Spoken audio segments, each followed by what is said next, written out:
abang, saya nak jadi pemandu lori. Ini cita-cita seorang anak kecil dalam sebuah negara merdeka. Saya boleh cita-cita nak jadi pemandu lori sahaja.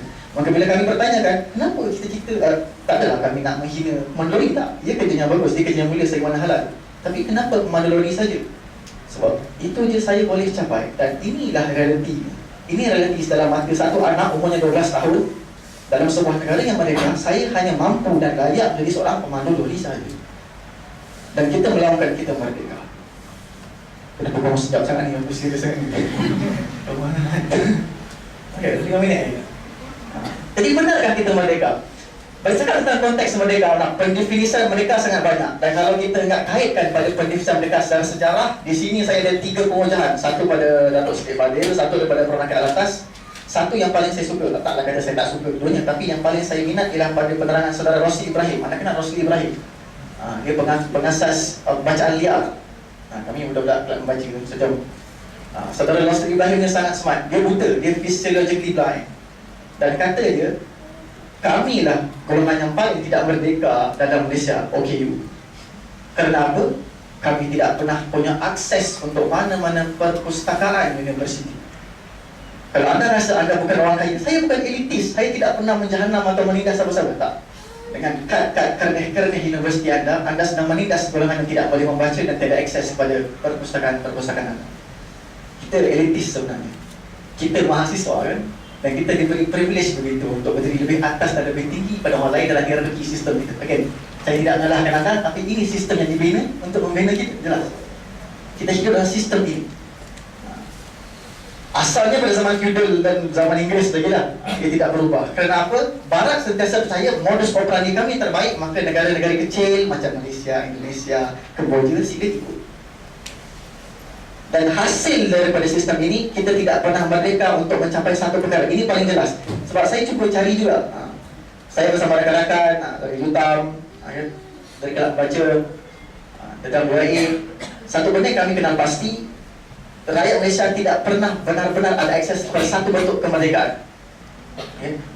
Kalau anda tanyakan kepada saya, akan ada banyak, akan keluar banyak. Kalau kita minta personally itulah, akan ada banyak definisi merdeka. Setuju? Merdeka bagi anda apa? Dengan siapa lagi? Tak ada taktik nama. Kalau kita tanyakan secara peribadi, definisi merdeka sangat banyak. Tetapi selaku seorang Muslim, benda yang paling buat saya terkilat ialah kita tidak merdeka. Terjemahan pada kebebasan, kalau anda buka kamus dewan, kebebasan kan? Kebebasan tu buat apa? Kebebasan ni sangat bahaya sejujurnya. Tuhan memberi makhluk ini nafsu supaya boleh dicerap dan didefinisikan sebagai sumber kebebasan. Yang nanti saya rasa secara terminologi Ammar akan terangkanlah. Ustaz Ammar paling legend lah terminologi ni. Tetapi dalam 3 minit terakhir ni, dalam 3 minit terakhir ni, suka saya tekan bahawasanya kalau kita cerapkan kalimat kebebasan, anda kena faham tau, manusia ni tidak boleh bebas buat semua benda. Sebab mahukan kebebasan lah.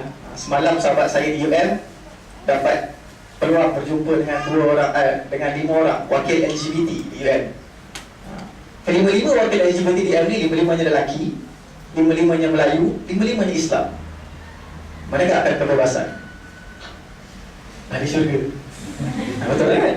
Ada syurga kan? Jadi apa yang saya katakan saya paling terkilan, bahawa definisi merdeka, kita selaku anak muda, kita selaku mahasiswa tidak punya kebebasan untuk berlaku adil. Sepanjang kita merdeka, anda boleh dengar baik-baik, ada rekod yang boleh quote, kita di dalam Malaysia setelah merdeka tidak punya kebebasan untuk berlaku adil. Kita tidak bebas untuk meletakkan sesuatu pada tempat kita.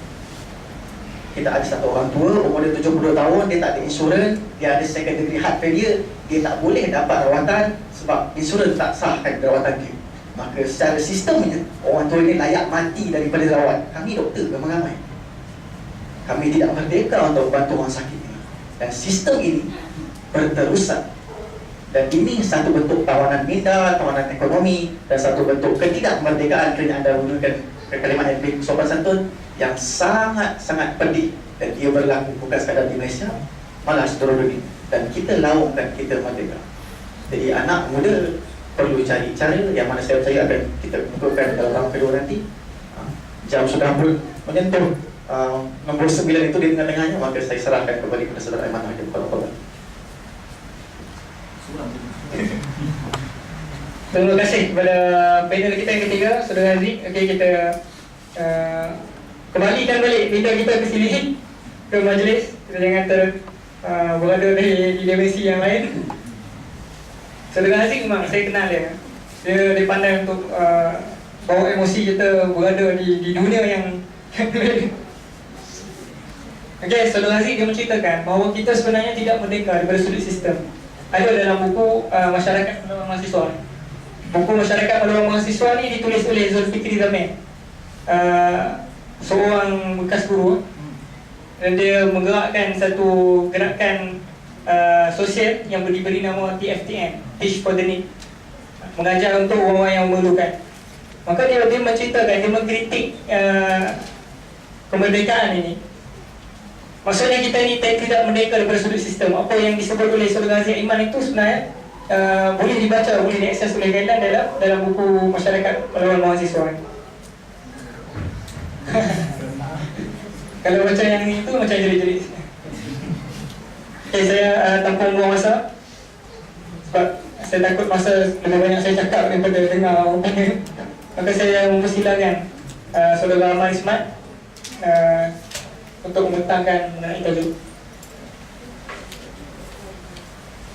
Bismillahirrahmanirrahim. Terima kasih kepada moderator dan rakan panel, serta hadirin dan hadirat sekalian. Assalamualaikum warahmatullahi wabarakatuh.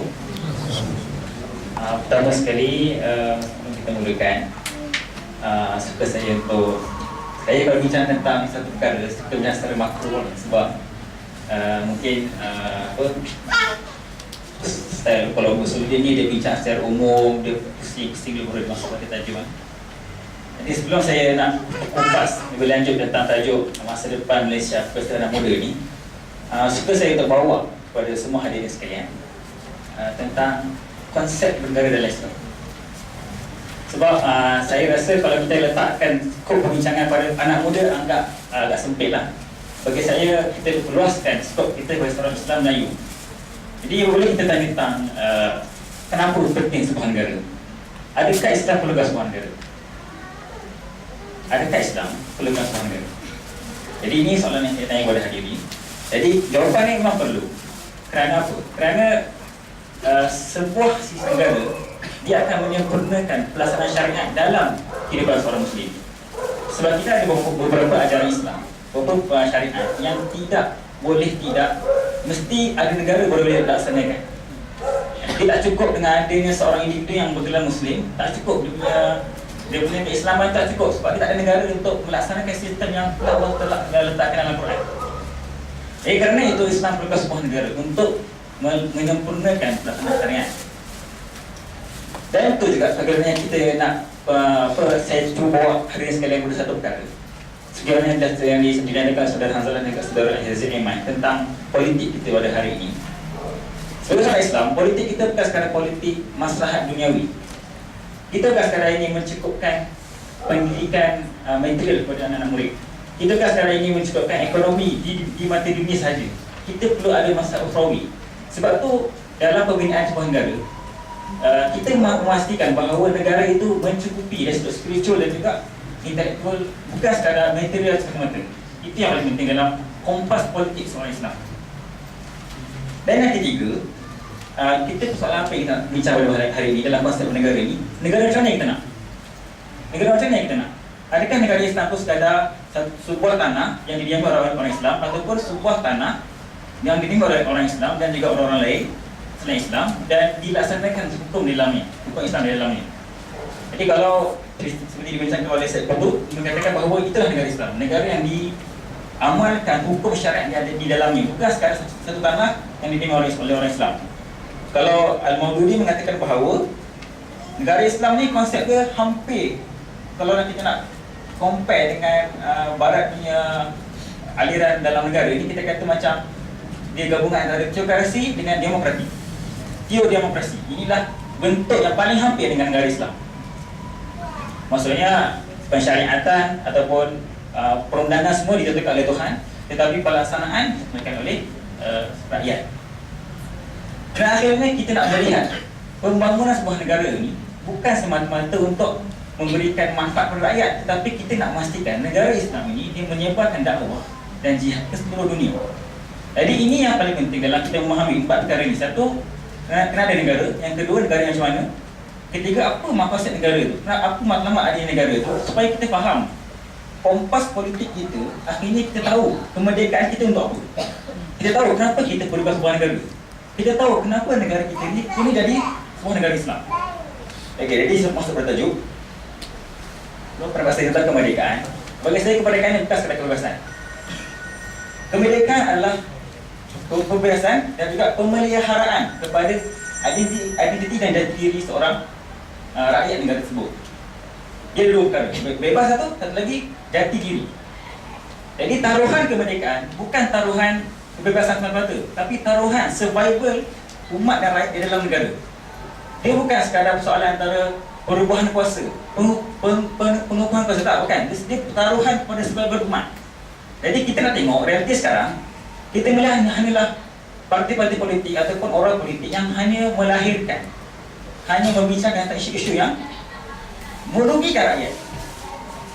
Dan kita tak tahu macam mana kita melihat apa pemimpin kita dibayangi masalah banyak keluarga. Akhirnya yang rugi bukannya diri mereka, tapi yang rugi adalah rakyat dan negara. Begitu juga di belah pemangkan dan di belah kerajaan, kedua-duanya mengalami benda yang sama. Kita nak macam isu PNB, kita nak macam isu Darul Ihsan, investment group. Semua ni adalah merugikan rakyat. Jadi macam mana kita nak melihat realiti sekarang yang ada dengan kemerdekaan yang kita tangkap ini, iaitu taruhan kepada survival umat. Seterusnya, itu di belah pemimpin. Di belah rakyat, kita pula, seorang anak muda terutamanya, bagaimana kita nak melihat realiti sekarang ini? Kita melihat realiti sekarang ini, kita lihat rakyat keliru. Kita ni keliru.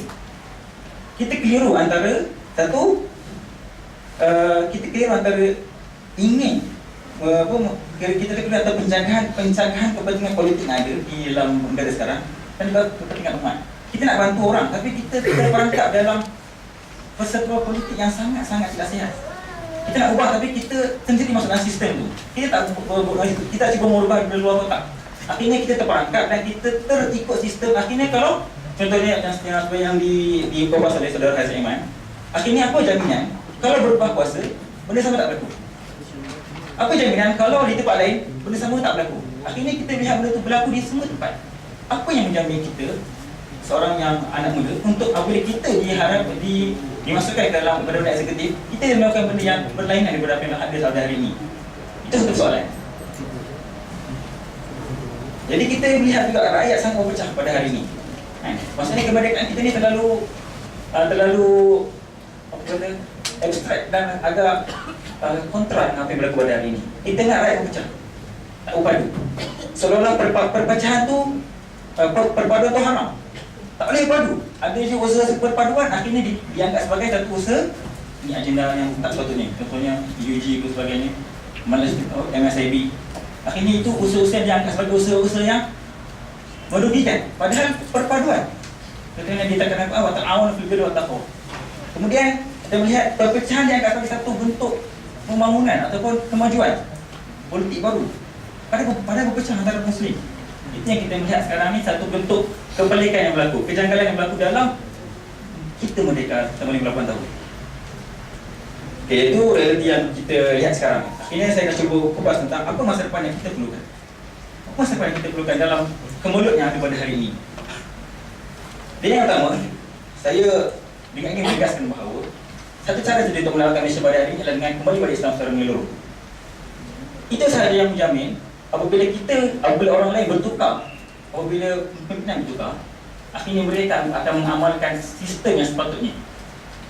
Kita tak ada jaminan kalau pembangkang menaik ke dalam kerajaan, akhirnya mereka akan membuat satu perubahan yang drastik. Kita tak tahu. Dan kita tak ada jaminan bahawa mereka akan buat perkara sama. Seperti mana kalau kita lihat dalam tulisan George Orwell, Animal Farm, akhirnya sosialis bila dia menguasai pemerintahan, golongan proletariat posisi pemerintahan, akhirnya mereka bawa benda sama ketika mana bourgeois menguasai dahulu. Tak ada beza. Apa jaminan kita kalau orang lain memerintah sekarang boleh memberikan kita kemerdekaan yang sebenar? hakikat kemerdekaan. Tak tahu. Melainkan dengan Islam. Kita Islam dengan hakikat yang sebenarnya, bukan dengan Islam semata-mata bernama, akhirnya kita akan menjadikan negara kita negara yang betul-betul merdeka pada hakikat dan kepala luarannya. Yang kedua, kita mestilah berhati-hati ataupun berwaspada dengan ancaman-ancaman dari luar yang akan mengancam perpaduan. Ancaman luar yang akan mengancam perpaduan. Antaranya pertama Syiah. Syiah ni memang di mana-mana negara akan mengancam perpaduan, Syiah dan Sunnah. Yang kedua, kristenisasi. Ini adalah antara ancaman-ancaman yang menyebabkan berlakunya separatis di Sarawak. Kita melihat adalah daripada gerakan kristenisasi.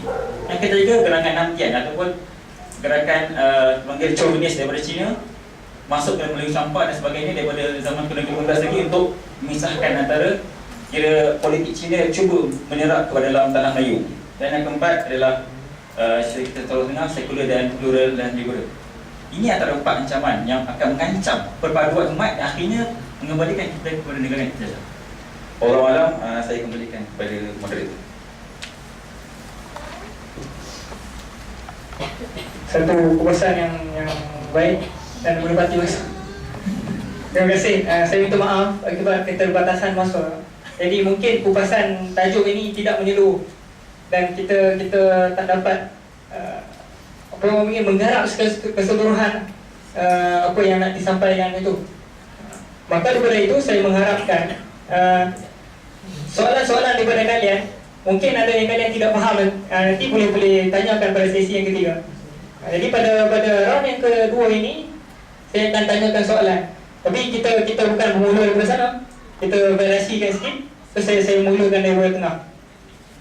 Boleh? Okay, tadi Hasan Iman dia menceritakan sebagai rasa kecewa kepada marhum setelah membaca buku ini dan sebelum ini pun. Rasa kecewanya kepada ketidakmerdekaan, keterbatasan sistem kita yang menyebabkan kita masih lagi terjajah dalam negara yang merdeka. Maka saya nak tanya, adakah dalam dunia ini satu model negara yang boleh kita bawa sebagai contoh supaya idealism kita itu tidak menjadi utopia yang tak dapat dicapai? Ada tak satu negara yang pada fikiran saudara dapat kita letakkan sebagai contoh untuk kita bergerak ke arah itu? Walaupun bukan secara carbon copy, bukan secara ambil apa yang dia buat A, tapi kita buat apa yang kita termampu. Kalau dalam Habib ni asas fake Malaysia kan. Habib okey, persilakan. Terima kasih Tuan Rahman. Soalan yang diberikan kepada saya daripada Tuan Moderator adalah apakah ada satu negara yang mana modelnya boleh dicontohi? Apakah boleh saya namakan satu negara kalau kata ini negara ideal bagi saya lah, senang macam tu. Kalau misalnya ikut dia orang macam tu. Kalau bagi anda lah, ada tak negara Timur Tengah yang anda nak ikut? Apa semua gini? Mesti kau suka bersama data kan? Tak. Jawapan yang akan saya berikan ialah tertumpu kepada kesedaran sosial. Okey? Saya sangat bersetuju dengan terminologi yang digunakan oleh saudara Ahmad Ismat, Ustaz Ahmad Ismat tentang teodemokrasi. Kita percaya sabaran bentuk titik tolak perlu ada divine value. Tidak-tidaknya itu nilai yang manusia perlu pandang, memastikan kita tidak pernah terlajak langkah lah atau bertindak melampaui batas. Akan tetapi soalannya sebab satu negara atau muka bumi kan? Okey, bukan fiksional. Bukan Kalau tak saya sebut buku bawah lagi, saya nak hidup dalam magic sebenarnya. Okey, satu negara yang saya sebut bagi saya berhak dicontohi, tolong jangan marah saya, ialah Jerman. Okey, pasca Adolf Hitler. Okey, Jerman pasca Adolf Hitler. Okey, sebelum anda memandang saya selaku seorang menganjurkan kepada penggunaan Yahudi secara besar-besaran, saya beritahu dulu. Okey, kenapa Jerman? Okey, pertama ialah kestabilan ekonomi dia. Tu bahasa dah bukan tipu-tipu. Okey, salah. Jujurlah, Jerman ialah negara contoh saya kerana rakyat dia sedar diri. sedar diri selesai perang dunia kedua, Jerman berhutang 300 bilion kepada negara-negara sekitarnya sebab mencetuskan idea permulaan perang dunia kedua. Mereka perlu bayar ufti dan juga ganti rugi kepada negara-negara sekeliling. Rakyatnya sedar diri, Eropah dan ekonomi Eropah tertutup buat negara kami akan usahakan sampai kami mati. Sebab itu umur pension mereka 67 tahun. Rakyat negara ini akan pastikan negara ini bangkit kembali. Jawapan mudah, kenapa Jerman pilihan saya? Sebab rakyat dia sangat sedar. Rakyat dia sedar, betul ada integrasi perkawaman, betul ada black people dan Caucasians, betul. Tetapi yang perlu dibangkitkan terlebih dahulu ialah kestabilan sosial. Again, berjawab tentang apa tadi? Keadaan sosial semata-mata di sini. Okay? Tolak utopi nilai ideologi. Kedua, baru datang kestabilan ekonomi. Sebab kalau anda sedar, anda tahu krisis ekonomi Greece kan? Anda baca krisis ekonomi Greece kan? Anda faham kan? Apa yang berlaku dalam Greece? Dia bukan macam dia pergi mall, dia lupa bawa dompet atau semua duit dia hilang. Tak, dia memang dia terletak duit dalam sana. Okay? Okay, 2% pinjaman daripada Bank Dunia, 17% Greece pinjam pada bank-bank Germany. Itulah betapa stabilnya Germany. Dan anda kena faham, bukan Greece saja tengah tolak. Ada 7 negara lain, termasuk negara-negara favourite anda, Itali, Perancis, Spanyol. Semua negara-negara yang amat cantiknya, tak semua nak lingkup. Yang memastikan mereka tidak tersadung ke dalam lumut-lumut dan selut-selut ini ialah Jerman. Okay? Yang mana kalau kita nak cerita panjang, bukan di sini tempat lah. Okay? Apa yang cuba saya masukkan dengan rakyat yang sedar diri ialah, ini satu perkara yang sangat dahsyat. Ini satu perkara yang ditunjuk oleh Baginda Rasulullah SAW. Okay? Yang saya tak ingat dalam tadi saya sebut tadi. Okay? Perjuangan seorang Muslim, perjuangan Islam, baik secara individu ataupun membangunkan sebuah daulah dan negara Islam, tidak bermula dengan kepimpinan yang utuh. Tidak. Baginda Nabi bukan tolak sistem kepimpinan terlebih dahulu. Baginda Nabi menarik dan membina insan-insan sekeliling dia. Anda kenal Richard Dayhoff? Kenal? Dia salah satu doktor Adolf Hitler. Doktor Adolf Hitler. Patut kelima kan? Adolf Hitler semua kenal. Kenapa orang tak kenal orang keliling dia? Anda kenal Abu Bakar As-Siddiq? Abdurrahman bin Auf? Huzaifah ibn Yaman? Nah, hebatnya tarbiyah Rasulullah SAW, hebatnya kadar sedar diri Muslim pada ketika itu ialah saya, maksudnya Baginda Nabi tak perlu cerita, dia tak cakap saya ini, saya ini, tapi itu hakikatnya. Rasulullah membina insan-insan ini di sekelilingnya. Betul, dia ada terrifying period tu. Dia ada terrifying period itu. Sekitar zaman 13 tahun dalam Mekah. Tapi anda nampak tak? 13 tahun dalam Mekah ini, level of depression dia maha dahsyat. Dan anda kena faham, termasuk dalam dalil, bala paling besar ini Allah berikan kepada Anbiya. Kalau kita rasa cabaran kita besar, tak ada. Bala paling besar akan bumi, ujian paling dahsyat akan bumi yang terima Nabi sahaja. Dan mereka ini ialah golongan yang survive bersama Rasulullah.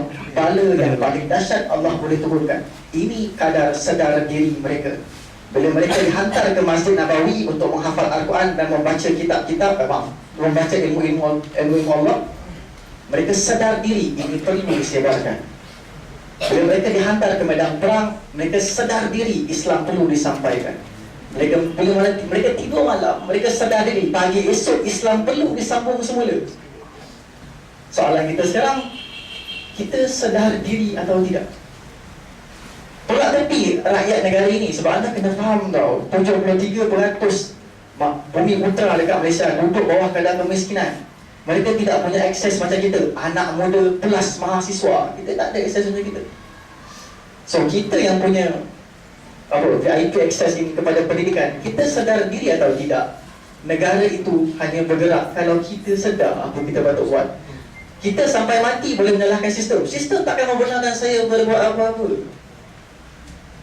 Anda juga perlu faham, sistem pimpinan kafir Quraisy dipegang sepenuhnya oleh Bani Quraisy. Mereka bertindak di luar sistem dan mereka jumpa cara. Dan jumpa cara ini bagaimana? 3 jalan. Okay, kenal diri, kenal Tuhan, kenal wakil. Yang mana saya tak punya masa untuk kupas, sebab ada 10 minit je. Dan kali kita jumpa boleh. Okay. Yang mana juga sangat-sangat relate kepada apa yang Ustaz Ahmad cakapkan. Kenal wakil paling penting. Setelah anda kenal Tuhan dan kenal diri.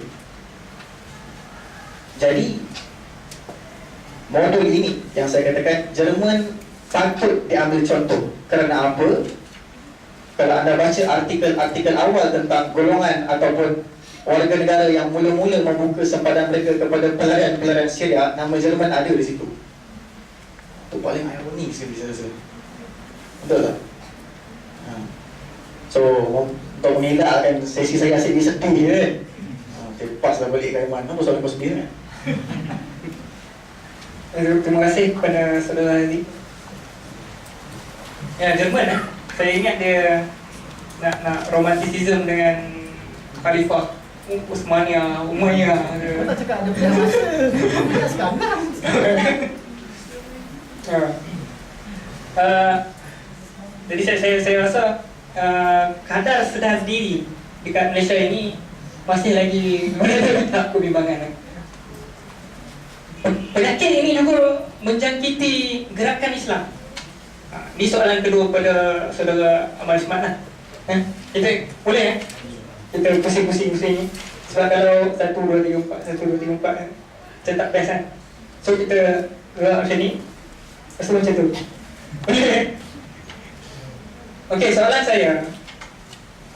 Kita dapat banyak kitab lah. Macam saudara daripada jurusan agama, tentu sekali banyak kitab kan, maksudnya banyaklah teori-teori yang kita belajar, teori-teori agama untuk menyelesaikan masalah. Yang mana segala-galanya bermula daripada hati. Segala maksudnya bermula daripada diri sendiri lah, cermin diri sendiri semua kan. Jadi antara kitab yang terkenal, maksudnya di tanah Melayu ini, risalah untuk kaum muslimin. Maksud saya abad contemporary lah. Saya rasa Majmat baca risalah untuk kaum muslimin yang ditulis oleh Syed Naqib Al-Atas. Syed Naqib Al-Atas dalam itu dia memperbahaskan berbagai-bagai faham agama, faham keadilan, faham bahasa supaya masyarakat kenal diri, faham, tahu realiti macam mana, maka diceritakan faham agama, faham segala-galanya ni. Dan saya pun rasa soalan ni panjang pula. Kenapa risalah untuk kaum muslimin ini tak membawa kesan? Bukan sahaja kepada orang yang tak membaca, ialah dia tak baca, tak bawa kesan kan? Tapi juga kepada orang yang membaca. Kerana kita suka meletakkan masalah itu, salah itu kepada orang lain. Risalah untuk kaum muslimin ini faham agama, kami sudah faham, kalian belum faham, maka kalian perlu faham. Maka dia meletakkan kadar kefahaman itu diri sendiri dah berada di tahap yang tinggi. Jadi soalan saya kepada Umar Ismat, bagaimana Islam nak menawarkan satu perubahan dalam secara menyeluruh menggunakan idea-idea Islam, teori-teori yang terdapat di pelbagai kitab yang sebagai contoh risalah untuk kaum muslimin ini, dalam keadaan orang Islam sendiri tak kenal diri. Faham kan? Saya silakan. Terima kasih kepada saudara moderator dan pimpinan. Pertama sekali soalan tentang bagaimana kita nak memastikan perubahan berlaku dalam kalangan masyarakat. Pertama sekali, kalau kita melihat dalam realiti kita pada hari ini, kita mempunyai ramai bilangan orang Islam, betul. Kita mempunyai ramai bilangan orang Islam di serata dunia, bukan sekadar di Malaysia. Majoriti di Malaysia kita memang ada lebih kurang 60% orang Islam Melayu, dan juga di negara-negara lain seperti Timur Tengah ambil dari 10% bilangan orang Islam. Tetapi kenapa orang Islam yang ada di sekitar Israel tidak mampu mengalahkan penduduk Israel yang sangat kecil? Ini persoalan bukan pada kuantiti dan pada kualiti yang ada pada seorang Islam lah. Dia pertama, macam kita kena sedar nilai kepada individu orang Muslim bukan pada luaran, tapi pada